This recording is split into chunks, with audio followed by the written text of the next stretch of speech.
বালু কাটার ফলে আমাদের এলাকার মানুষ প্রচুর ভোগান্তিতে। যার পয়সা কড়ি প্রভাব এখানে স্থানীয় নেতাকর্মী যারা তারাই করছে। সত্যি কথা বললেই মনে করেন পুলিশের হুমকি দেখায়। বর্ষায় আগ্রাসী পদ্মা। চলতি মাসে চাঁপাইনবাবগঞ্জ সদর উপজেলায় বিভিন্ন এলাকায় পানির চাপে ধসে যায় তীররক্ষা বাঁধ।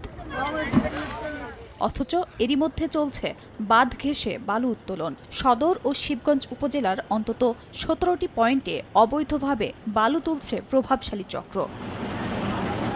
এলাকাবাসীর অভিযোগ, বালু তোলার কারণে অনেক জায়গায় বাঁধ ঝুঁকির মুখে পড়েছে। এতে ভাঙনের তীব্রতা আরও বাড়ার আশঙ্কা দেখা দিয়েছে। কেউ প্রতিবাদ করলেই দেয়া হচ্ছে হুমকি। দিনের প্রশাসনের কারণে কাটতে পারছে না, এখন রাতের আধারে কাটছে। এই বালু কাটার ফলে আমাদের এলাকার মানুষ প্রচুর ভোগান্তিতে। এলাকার অনেক বড় বড় নেতাকর্মী, ছোট বড় উভয়ে মাটি কাটার সাথে জড়িত। প্রতিবাদ করলে তুই এগুলা কেন বলছিস, কাজ তো হয়েছে, তুই কেন বলছিস। সত্যি কথা বললেই মনে করেন পুলিশের হুমকি দেখায়। জনগণের দিকে তো তাকাচ্ছে না। যার পয়সা কড়ি প্রভাব এখানে স্থানীয় নেতাকর্মী যারা তারাই করছে।